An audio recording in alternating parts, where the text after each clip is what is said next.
Como identificar a possessão demoníaca? Há muito tempo, diversas culturas e civilizações e religiões falam de espíritos desencarnados que invadem os corpos dos seres humanos vivos, controlando seus corpos e desejos de forma física. A atual Igreja Católica é uma instituição que acredita na ideia de possessão demoníaca, promovendo algumas medidas a ponto de ter suas próprias equipes de pesquisa e especialistas em exorcismo. Mas também deve-se dizer que no passado, a Igreja, devido à falta de conhecimento sobre ciência e doenças mentais, teriam cometido alguns erros na hora de exorcizar pessoas que sofriam de doenças psiquiátricas. Um exemplo disso é que há séculos, qualquer pessoa com uma síndrome como a de Tourette ou outras psicoses como a esquizofrenia foram consideradas vítimas de possessão demoníaca. Com o avanço da ciência na área de análises do cérebro humano e o conceito de doenças mentais, foram dispensados a ideia de possessão. Hoje em dia, a Igreja passou a aceitar certas descobertas sobre a doença mental. Mas a verdadeira razão nem a ciência tem, e em alguns casos vão além de todo o raciocínio humano. Com o avanço da ciência, tem-se vindo a acreditar que todas as pessoas com uma rara doença mental agora já não é possessão. As coisas estão diferentes. Com o passar do tempo, os especialistas dizem que as possessões mudaram drasticamente e agora entidades demoníacas usam suas vítimas em horários específicos para realizar uma ação específica. Há muitas pessoas que afirmam ter perdido a noção do tempo e não se lembrar de nada depois de terem cometido, por exemplo, um ato de violência que para elas é considerado anormal. Isto é uma parte de atos cometidos por delinquentes ou por pessoas por si mesmas violentas. Recordamos que a maior conquista do diabo é fazer-se acreditar que ele não existe, mas com o passar do tempo muitas pessoas se perguntam: as possessões demoníacas são reais? E como se pode saber se uma pessoa está realmente possessa? As fases de possessão. A possessão demoníaca, segundo alguns especialistas, é composta de 5 níveis. A manifestação. Nesta fase, uma pessoa sem qualquer intenção convida a entidade a entrar em seu corpo. A entidade se sente atraída para indivíduos de mente fraco espírito ou baixa autoestima. Há também casos em que a entidade incorpora sua vítima sem permissão nenhuma. Infestação. A este nível, o demônio começará a usar a sua vítima no que pode parecer típicos sinais demoníacos inteligentes. Uma entidade pode apresentar-se como um espírito de um ente querido ou mesmo um anjo. Ele ganha a confiança de sua vítima para que possa influenciar a pessoa e, eventualmente, assumir o controle total. Alguns sinais de infestação demoníaca incluem sombras ou figuras estranhas se movendo sem explicação, sons de passos ou líquidos que escoam pelo chão ou nas paredes. A opressão. Quando o indivíduo está sob o controle agressivo, a entidade demoníaca começa a afetar a pessoa psicologicamente, fisicamente e emocionalmente. O objetivo é fazer com que a vítima desista da luta ou a vontade de viver, e especialmente se a vítima se suicida. Dessa forma, ele consegue uma alma. Possessão. Quando uma pessoa chega a este nível, é chamado de possessão completa. O demônio, ou diabo, agora tem um controle sobre os pensamentos individuais, de emoções e comportamentos. Quando a vítima está sendo possuída, se costumam ouvir vozes estranhas e ameaças. Destruição da vítima. A única finalidade de posse é a morte do hospedeiro, além de muita dor e sofrimento que a entidade pode causar. Quais seriam os sinais da possessão?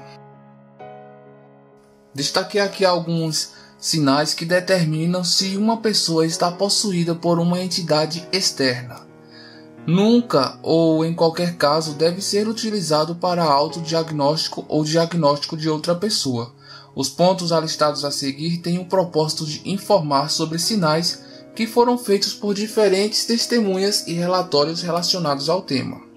Primeiro, evidências de automutilação, ou seja, aquelas pessoas que se autotorturam. Segundo, as vítimas praguejam, quando isto não é uma parte normal do seu personagem, ou seja, elas pragam por qualquer motivo, elas amaldiçoam as pessoas e as coisas e etc. Terceiro, a aversão súbita de lugares e objetos religiosos, especialmente ao ponto de destruir ou difamar estes lugares como objetos, cruzes, cálices ou igrejas. Quarto, a vítima pode tornar-se ameaçador, abusivo ou violento, sem motivo aparente. Acima de todas essas características, são especialmente perceptíveis quando a pessoa maltrata ou espanca animais inocentes. Então lembre-se, espancar ou somente o desejo de maltratar animais é um dos sinais de possessão demoníaca. Um aumento repentino nas tendências ou desejos sexuais também pode indicar a possessão demoníaca.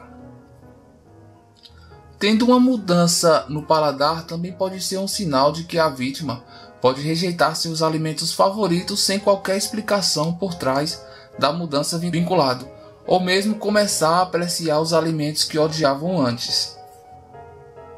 Outro sinal é durante a noite, quando a mente está mais vulnerável, a vítima em questão também pode sofrer de pesadelos graves, que não são normais para o indivíduo ou estão acontecendo em uma base consistente, ou seja, a pessoa tem pesadelos constantes. Perdas frequentes de memória ou a perda de grandes períodos de tempo no mesmo dia, esta característica pode ser a chave para identificar os momentos em que a entidade controla de forma física o ser humano. De repente você coloca um objeto em determinado lugar e esquece. Depois precisa daquele objeto e não o encontra, e começa a surgir pensamentos de que alguém poderá tê-lo roubado e por aí vai. Você pode falar ou fazer algo e depois esquecer, mesmo que as outras pessoas digam que você o fez. A vítima pode começar a falar em línguas que não conhecia, e mesmo falar a sua língua habitual com sotaques estranhos que não são a sua maneira natural de falar. Outros sinais que estão ligados à posse são alterações da voz ou tons de baixa frequência a alta, ou mesmo fazendo um grunhido gutural. Outra mudança muito estranha e desagradável na voz da vítima é quando múltiplas vozes podem ser ouvidas vindo do corpo físico por um período de tempo. O indivíduo também pode parecer catatônico, passar longos períodos de tempo sem pestanejar. Devido a estes sintomas particulares, podem também indicar algumas doenças neurológicas, deve ter em conta o histórico médico do indivíduo. A forma física de uma pessoa pode ficar anormalmente rígida, ao ponto em que não pode mover-se ou ser movida até por mais de uma pessoa. Ou seja, a vítima pode ficar rígida e ao mesmo tempo extremamente pesada. A pessoa também pode demonstrar as diversas formas de conhecimento sobrenatural, falando com precognição de eventos futuros ou retrocognição de acontecimentos passados, de impossível conhecimento da vítima. Ela adquire um certo dom de adivinhação. Disse que os olhos são a janela da alma. As mudanças físicas podem afetar os olhos da vítima em questão. A cor do olho pode mudar naturalmente para cores diferentes. Outra forma que pode ser um sinal importante da propriedade de mudança da cor normal do olho preto escuro. Movimentos incomuns do corpo da vítima é um ponto importante a considerar. Pode parecer a deslizar em vez de andar, ou até mesmo pode contorcer seu corpo de forma estranha e aparentemente impossível. Levitação é também um sinal potencial que aponta fortemente para a possessão demoníaca. Há outros pontos a serem considerados como fenômenos poltergeist, juntamente com a atividade demoníaca, movimentos estranhos de objetos e barulhos misteriosos. Os especialistas falam também na queda brusca de temperatura. Bem, estes foram alguns dos sinais que podem serem observados para identificar uma possessão. Como mencionado, a ciência considera diferentes doenças como a esquizofrenia, epilepsia e histeria não são sintomas claros de possessão demoníaca. Em muitos casos, comportamentos estranhos são causados por determinadas doenças, mas em outros casos, a ciência é incapaz de explicar a origem. É fácil para os médicos e cientistas verem as possessões como meras superstições ou fonte de uma imaginação coletiva. Porém, no que a vítima fala em diferentes línguas fluentemente, tem uma força sobre-humana e uma capacidade de prever eventos futuros, ou mesmo a capacidade de levitar objetos ou até eles próprios, são uma clara evidência de possessão. Mas você é quem escolhe no que quer acreditar. Este relato foi inspirado em uma publicação de Emmanuel. Enfim, como podemos fazer para nos livrar das armadilhas do mal? Segundo uma entrevista da Canção Nova com um pregador do RCC, Roberto Thanos, diz o seguinte: precisamos ser fortes diante das tribulações e das armadilhas do maligno, e para vencermos necessitamos dos sacramentos e nos mantermos vigilantes e em oração. As duas principais armas para vencermos as armadilhas do inimigo de Deus são vigiar constantemente e jamais relaxar na vida de oração, como assim recomendou Jesus no Getsemane: vigiai e orai para não cairdes em tentação, pois o espírito está pronto, mas a carne é fraca. Mateus 26, versículo 41. O primeiro passo é vigiar, que significa ficar com os olhos abertos, isto é, manter-se atento ao que se passa à nossa volta, para enxergar a ação do inimigo. Vigiar significa muitas vezes fugir das ocasiões próximas, ou seja, de pecado e perigo. Tentar evitar situações de pecado e perigo. Vou dar um exemplo disso. Imagine um homem casado que trabalha num escritório e começa a notar que uma funcionária está dando dicas e lhe fazendo insinuações provocantes. Se esse homem for vigilante, ele cortará o relacionamento pela raiz, para não acontecer um pecado grave. Vigiar é antecipar-se do mal, é agir com a inteligência iluminada pelo Espírito Santo, para não se deixar levar pelas paixões pecaminosas. O segundo passo é orar. Todas as vezes que relaxamos com a oração pessoal, com o jejum, com a frequência à Eucaristia e a oração do Rosário, ficamos fracos.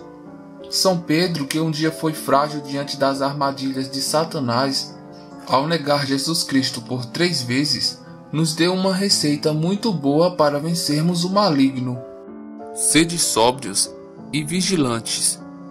O vosso adversário, o diabo, anda em redor como um leão que ruge, procurando a quem devorar. Resisti-lhe firmes na fé, certos de que iguais sofrimentos atingem também os vossos irmãos pelo mundo afora.